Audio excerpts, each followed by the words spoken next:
시간입니다. 오늘 새벽에도 저희들을 먼 곳 가까운 곳에 있어서 한 자리에 불러 모아 주의 말씀에 귀를 기울이며 은혜 받게 해주시니 감사합니다. 함께 부르짖어 기도할 때에 주님께서 저희들에게 하늘의 은혜로 충만히 채워주셔서 세상을 향하여 희망을 외치는 교회에 맡기신 사명을 온전히 감당할 수 있도록 역사해 주시옵소서.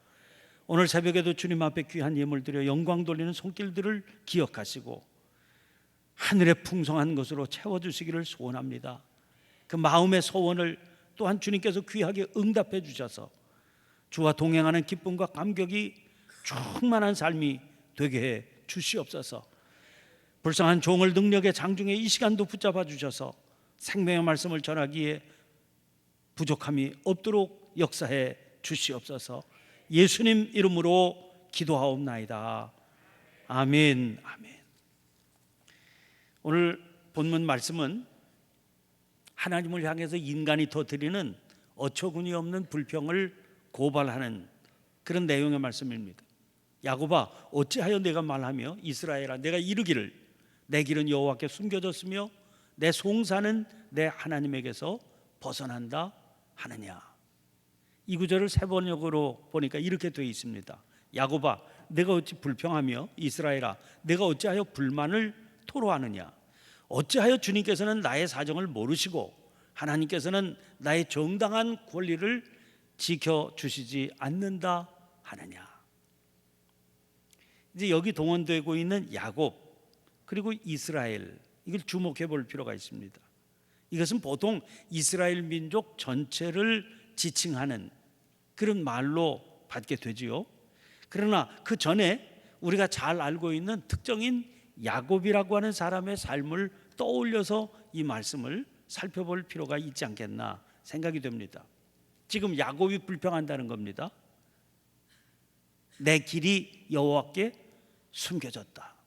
다시 말하면 나의 길, 자기가 추구하고 걸어가려고 하는 길을 하나님께서 도와주시지 않으신다. 그렇게 불평한다는 거죠. 또 거기에 추가되는 또 하나의 불평이 있습니다. 자기의 정당한 권리를 차지할 수 없게 해주셔서 나는 억울하다. 그렇게 하나님께 호소를 드리는데 하나님께서는 그 정당한 권리를 지켜달라는 호소를 들어주지 않으신다. 이게 야곱의 불평이라는 거예요. 그러면 여러분 우리 이미 알고 있는 그 불평을 터뜨리고 있는 야곱이 누구고 그가 가려고 하는 길이 어떤 길이냐 하는 겁니다. 야곱은 그의 형 에서의 쌍둥이 동생이지였죠. 그 동생으로 태어났는데 원하는 건 장자가 되고 싶다 하는 것 아닙니까? 그래서 장자가 되려고 몸부림치던 사람이 야곱입니다. 장자가 못 되고 차자로 태어난 것, 동생으로 태어난 것은 그에게 주어진 삶의 현실이었습니다. 그러나 그 현실을 엄연한 현실인데 인정하고 받아들일 수 없다는 거죠. 그래서 그는 자기가 야곱이라고 하는 사실, 발뒤꿈치 붙잡고 사는 그런 존재라는 사실을 받아들이지 않으려고 발버둥 치던 그런 사람입니다. 이게 그가 추구하고 생각하고 인정받으려고 했던 그런 나의 길입니다. 창세기 27장에 아버지 이삭의 축복을 받겠다고 에서의 옷을 입고 염소 새끼의 가죽을 걸치고 그리고 아버지에 나아가 축복을 구하는 그의 모습이 나옵니다. 이삭은 그때 눈이 어두워서 누가 누군지를 분별할 수가 없었습니다. 그래서 묻지요. 내가 누구냐? 그 이삭에게 저는 맏아들 에서입니다. 이게 속이고 아버지의 축복을 받습니다. 이삭은 그러니까 그의 말을 믿고 그가 에서다 그렇게 굳게 믿고 그를 축복한 거죠. 이삭은 눈이 어두워서 속았습니다. 그렇지만 여러분 하나님은 누구십니까? 하나님의 눈까지도 속일 수는 없지 않는 겁니까? 사정이 그러니까 야곱의 길에는 하나님의 심판만 내릴 법합니다. 그렇건만 하나님은 여기에 대해서 이런 반고 아무런 반응이 없으시죠. 하나님께서 일일이 지적하고 심판하시지 않으시니까 야곱도요 아무 일도 없는 것처럼 멀쩡하게 삽니다. 그러나 정말 그의 길이 여호와께 숨겨졌겠습니까? 그래서 생각하게 되는 겁니다. 어디 야곱만 그런가? 우리는 어떤가? 여러분, 그래서 남모르게 내심 생각하면서 살게 됩니다. 다행이다. 분명히 알고 계실 텐데 별 말씀이 없으시고 별 반응이 없으시니 그런 걸 보면 괜찮을 거야. 별일 없을 거야. 그러나 정말 그렇습니까? 로마서 1장에서 사도 바울은 이런 인간의 현실을 졸기차게 계속해서 지적하고 있습니다. 로마서 1장 24절 말씀 보면 마음의 정욕대로 더러움에 내버려 두사 이랬습니다. 그리고 그 밑에 1장 26절 말씀 보면 그들을 부끄러운 욕심에 내버려 두셨으니, 그리고 그 밑에 1장 28절 또한 그들이 마음에 하나님 두기를 싫어하며 하나님께서 그들을 그 상실한 마음대로 내버려 두사 합당하지 못한 일을 하게 하셨으니. 야곱의 경우를 보면 알 수 있습니다. 여러분, 아버지로부터 받는 복이라고 하는 것은 그 아버지는 대행자지요. 하나님께서 주시는 복을 받는 겁니다. 그는 이 축복을 자기가 애설하고 속여서 받았습니다. 그러면 그가 자기 스스로를 애설하고 속여서 받은 이삭의 축복은 여러분 도대체 야곱인 그가 받은 복입니까? 에서가 받은 복입니까? 자기는 에서라고 그러고 받았는데, 하나님의 복이 무슨 물건이라면, 그리고 하나님의 복이 무슨 기계적이고 마술적으로 임하는 복이라면 차지한 당사자니까 그게 무슨 에서가 받은 복이든 그 야곱이 받은 복이든 상관없지요. 지금 소유하고 있는 그 사람 거니까. 그러나 하나님은 중심을 보시는 분이라고 그랬지 않습니까? 그 하나님을 속여서 받았다고 생각을 하고 있으니까 당연히 그의 중심은 불안하지요. 하나님 중심을 보시는데 자기는 애설하고 속이고 받은 건데 그 중심이 불안한 상태로 하나님께서 내버려 두신다는 거예요. 그러므로 하나님께서 심판하시지 않아도 우리가 생각하는 그런 저주나 심판이나 이런 것은 지금 없다 할지라도 야곱은 스스로 형벌을 택해서 그걸 짊어지고 살아가고 있었던 겁니다. 죄가 일으키는 가공할 파괴적인 결과를 자기의 삶에 짊어지고 있기 때문이죠. 우리도 역시 그렇다는 겁니다. 자, 이제 그 야곱의 후에 이스라엘 민족이 걸었던 그들의 길로 한번 눈을 돌려보시기를 바랍니다. 이스라엘의 하나님의 길을 따르려고 하지 않고 자기의 길을 고집했던 그 역사를 한번 살펴보시자 그 말입니다. 그들이 고집하던 자기의 길은 뭡니까? 하나님의 말씀에 불순종해서 불의와 패역을 일삼는 길 아니었습니까? 그런 삶을 살면서도 자기들은 하나님이 택한 백성이니까, 그리고 자기들에게는 하나님이 거주하시는 성전이 있으니까 걱정할 것 없다고 공공연히 하나님의 말씀을 거역하면서도 이런 거짓된 평안, 거짓된 보장된 미래를 주장하면서 그러면서 자기의 길을 고집했습니다. 하나님께서 예언자들을 보내셨지요. 수없이 그들을 일깨우시지 않았습니까? 그런 길의 끝에는 멸망이 있을 뿐이다, 그렇게 선포했지만 도무지 들으려고 하지 않았습니다. 스가랴서 1장 3절 4절 말씀 보세요. 그러므로 너는 그들에게 말하기를 만군의 여호와께서 이처럼 이르시되 너희는 내게로 돌아오라. 만군의 여호와의 말이니라. 그리하면 내가 너희에게로 돌아가리라. 만군의 여호와의 말이니라. 너희 조상들을 본받지 말라. 옛적 선지자들이 그들에게 외쳐 이르되 만군의 여호와께서 이같이 말씀하시기를 너희가 악한 길 악한 행위를 떠나서 돌아오라 하셨다. 그들이 듣지 아니하고 내게 귀를 기울이지 아니하였느니라. 여호와의 말이니라. 너희 조상들을 본받지 말라. 선지자들이 외쳐 이르되 하나님께서 이렇게 말씀하신다. 악한 길 악한 행위 떠나서 돌아오라. 듣지 않잖아. 귀를 기울이지 않지 않았느냐. 그 조상들 본받지 말아라. 여러분, 하나님의 안타까움이 느껴지지 않습니까? 그리고 그 결과가 뚜렷하게 나타나지 않았습니까?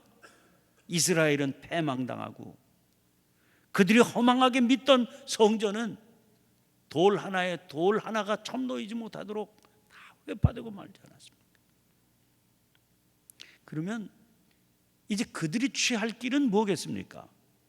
요엘서 2장 12절 13절 말씀, 여호와의 말씀에 너희는 이제라도 금식하고 울며 애통하고 마음을 다하여 내게로 돌아오라 하셨나니 너희는 옷을 찢지 말고 마음을 찢고 너희 하나님 여호와께로 돌아올지어다. 이게 무슨 말씀이겠어요? 너의 길 고집하지 말아라. 고집하던 자기의 길을 버리고 주님의 길, 여호와의 길을 바라보면서 걸어라. 그렇게 했어야 되는 거죠. 그런데 형편이 그러했음에도 불구하고 정작 이스라엘은요, 하나님 향해 돌아올 생각하지 않습니다. 그러면서 공의를 구하는 불평을 토합니다. 내 송사는 내 하나님에게서 벗어났다. 내가 이렇게 기도하는데도 들어주시지 않는다 그런 얘기죠. 세번역 아까 소개해드렸죠. 하나님께서는 나의 정당한 권리를 지켜주시지 않는다. 이렇게 얘기한다는 거예요. 나의 사정, 곧 나의 정당한 권리, 즉 받아야 마땅한 무엇인가를 왜 하나님 지켜주시지 않았느냐.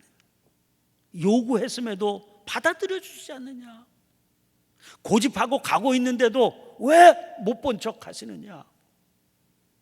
그게 지금 야곱, 이스라엘이 토로하는 불평의 내용이다 하는 거예요.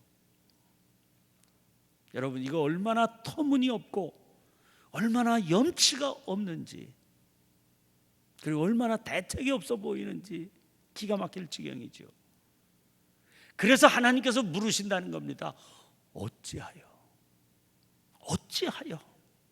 도대체 너 전후 관계를 생각이나 해보고 하는 말인지 네가 하는 말을 다시 생각해 봐라. 한번 살펴봐라. 그렇게 말씀하신다는 겁니다.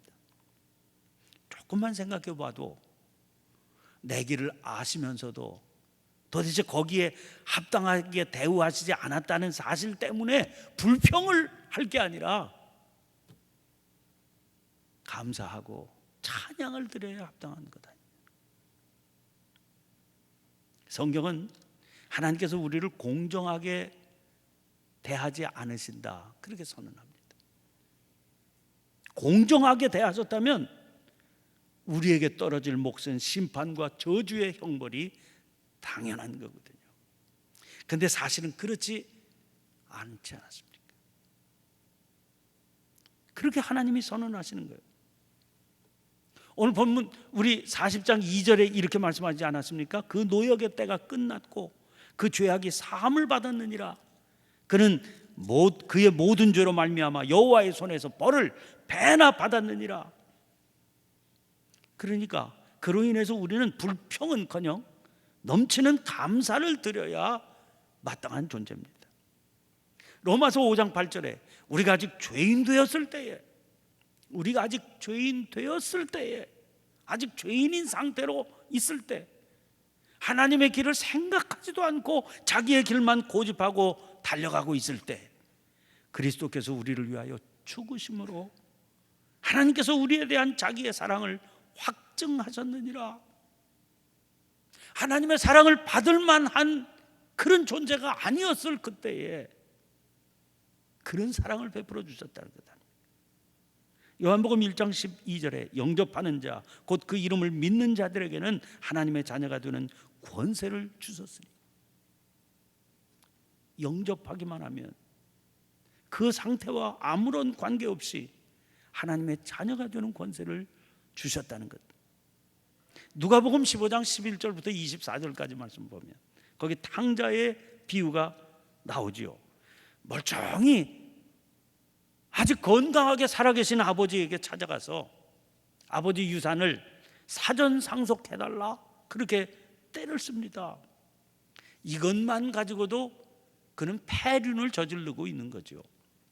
그런 아들이니까 그가 가는 길이라고 하는 게 뻔할 뻔자 아닙니까? 결국 아버지의 재산 차지해서 집을 나간 아들이 얼마 지나지 않아서 몽땅 탕진하고 말지요. 그 삶의 결국은 무엇입니까? 돼지나 먹는 쥐염 열매로 굶어 죽지 않으려고 연명을 해보지만 그에게는 그 돼지의 먹이조차 주는 자가 없는 그런 상태에 떨어집니다. 짐승만도 못한 이 삶에서 그가 아버지의 집을 떠올리게 됩니다.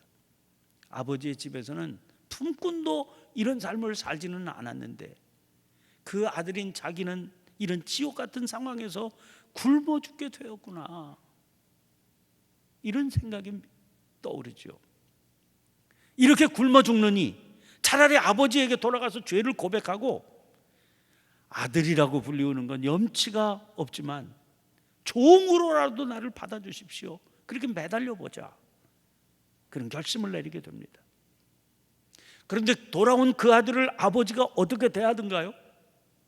죽었다가 다시 살아온 것이로구나, 그렇게 인정을 하고 기뻐하면서 큰 잔치를 베풀고 상속자로 영접해 주지 않습니까? 이것이 우리를 향하신 아버지의 모습입니다. 여러분, 이 장면을 보고 큰 아들이 불만 터뜨리지 않습니까? 큰 아들의 불만은 뭡니까? 공평하지 않다는 겁니다. 공정하지 않다는 겁니다. 합당하게 대우하지 않으신다는 겁니다. 이거 뭘 알 수 있습니까? 하나님은 우리가 생각하는 공정하고 공평한 것과는 너무나 거리가 있으신 분이십니다. 이런 하나님의 모습이 어떤 특정한 개인을 위해서였다면 하나님께서 공정함을 이루셨으니까 그 개인 때문에 누군가 다른 개인의 억울한 희생이 필요했겠죠. 그러나 이런 하나님의 모습은 어떤 특정한 개인이 아니라 누구에게나 적용되는 모습입니다.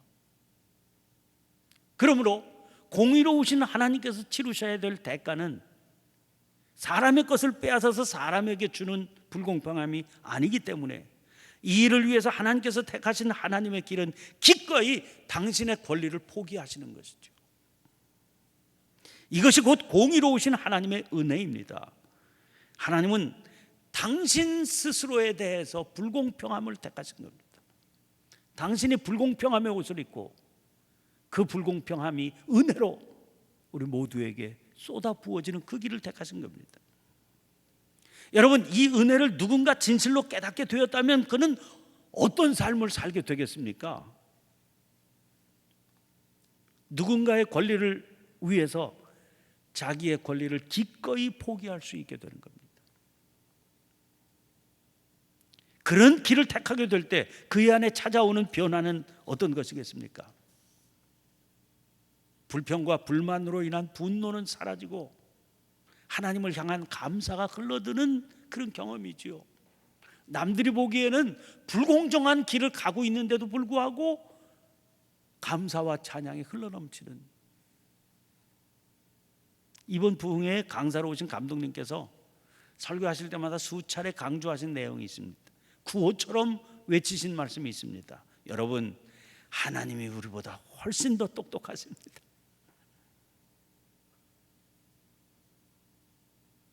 근데 문제는 우리가 하나님을 믿는다고 그러면서도 그 사실, 하나님이 우리보다 훨씬 더 똑똑하시다는 그 사실을 믿지 못한다는 데 있습니다. 그 사실을 제대로 믿지 못하니까 지금 자기가 선하다고 생각하죠. 자기가 바르다고 생각하죠. 그 방향대로 가야만 직성이 풀립니다. 그 방향대로 이루어져야만 하나님이 내 편이신 것 같이 그렇게 느껴집니다. 근데 한번 솔직하게 생각해 보세요. 여러분, 정말 그 방향이 내가 원하고 그리고 추구하고 가고 있는 그 방향이 정말 선하고 바르다, 그렇게 자신 있게 말하실 수 있겠습니까? 내 판단이 그렇게 정확합니까? 만약 그렇게 생각한다면 그거야말로 가증한 우상숭배 아니겠습니까? 그런 우상숭배에 빠져서 하나님이 주시는 귀한 선물을 놓치고 살고 있지는 않는 겁니까? 로마서 8장 28절에 우리가 알거니와 하나님을 사랑하는 자 곧 그의 뜻대로 부르심을 입은 자들에게는 모든 것이 합력하여 선을 이루느니라. 유심히 보시기 바랍니다. 모든 것이 선하다 그렇게 말하지 않고 합력하여 선을 이룬다 이랬습니다. 여러분, 한 가지는 아무리 봐도 선해 보이지가 않습니다. 그러나 신비하게 그 모든 것들이 서로 연결되어 거룩하고 선한 열매를 맺어가게 하시더라, 그런 얘기입니다. 이게 하나님께서 일하시는 방식이고 그분이 끌고 가시는 그분의 길인 겁니다. 그렇기 때문에 사도 바울은 하나님을 사랑하는 것이 우선이라고 말합니다. 하나님을 사랑한다는 것은 자기의 길, 자기의 사정을 먼저 내세우지 않고 그분의 뜻을 붙들고 그분의 그 뜻으로 부르신 그분의 길을 묵묵히 가는 일이죠. 그렇게 걷는 그 길은 당장은 선하다고 주장할 아무런 근거도 없어 보일 수 있습니다. 아무리 생각해도 이걸 어떻게 고르라고 하시나, 그렇게 생각할 수밖에 없는 그런 길일 수 있다고. 그런데 하나님께서는요, 나의 사정, 나의 길을 모두 보고 아시는 가운데 반드시 모든 일들 가운데 역사하셔서 궁극적으로 선을 이루게 하실 줄로 믿습니다. 여러분, 그런 시야로 오늘 우리를 절망하게 만드는 것들이 과연 무엇인지를 한번 살펴볼 필요가 있겠다 싶습니다. 내 속에 자리 잡고 있는 절망에 이르게 하는 요인들, 이게 이스라엘과 너무나 흡사하지 않은가 하는 겁니다. 내 길은 여호와께 숨겨졌으며 내 송사는 내 하나님에게서 벗어난다. 아니, 주님께서는 나의 사정을 모르시고 하나님께서는 나의 정당한 권리를 지켜주시지 않는다. 이런 마음이 우리를 지금 절망으로 이끌고 있는 것 아닙니까? 그런데 정말 그런가? 한번 심각하게 스스로에게 물어볼 필요가 있습니다. 아니, 그 길을 하나님께서 아신다고 말씀하시고 그 길 위에서 부르짖는 것들마다 하나님께서 지켜주신다고 그러면, 그럼 과연 내 삶은 도대체 어떻게 되는 건가? 어디로 가게 되는 건가? 심각하게 살펴볼 필요가 있는 겁니다. 그런 것 때문에 내가 절망 가운데 빠져 있다면 이거 과연 합당한 건가? 심각하게 생각해 볼 필요가 있다는 거죠. 지금도 우리를 살피시고 지금도 우리를 이끌고 계시는, 나는 어린아이처럼 뭐가 뭔지 좌우도 분별하지 못하고 대책 없이 살아가고 있는데, 그런데 그 우리의 삶을 지금도 살피시기 때문에 나는 깨닫지도 못하는 선한 길로 나를 이끌고 계시는 그 하나님이 분명히 살아 역사하신다. 그로 인해서 지금 오늘 우리의 삶이 여기에 있습니다. 그리고 이 삶이 하나님의 선하신 것 가운데 합력하여 선을 이루는 그 길로 가고 있는 겁니다. 여러분, 그 하나님을 사랑함으로 그의 길 가기를 힘쓰게 되시기를 주의 이름으로 축원합니다. 그 하나님 붙들고 계시기에 나는 잘 알지 못하지만 그분의 인도하심 가운데로 가면 반드시 거기 희망이 있음을 믿게 되시길 바랍니다. 그래서 그분께서 이루시는 선함을 목격하고 찬양하면서 하나님께서 부어주시는 그 은혜의 삶을 누리는 그 삶의 주인공들이 되시기를 축원합니다. 이 분명한 믿음과 이 분명한 확신 때문에 나의 삶의 정황이 지금 어떻든 나에게는 넘치는 소망이 있으며 그거 알지 못하고 살아가는 세상을 향해서 목청껏 희망을 외칠 수 있는 저와 여러분의 삶이 되시기를 간절히 축원합니다. 오늘 새벽 주신 말씀을 붙들고 우리 함께 간절히 기도하시고 자유롭게 기도하시다가 자유롭게 돌아가시기를 바랍니다. 함께 주여 한번 힘차게 외치고 통성으로 기도합니다.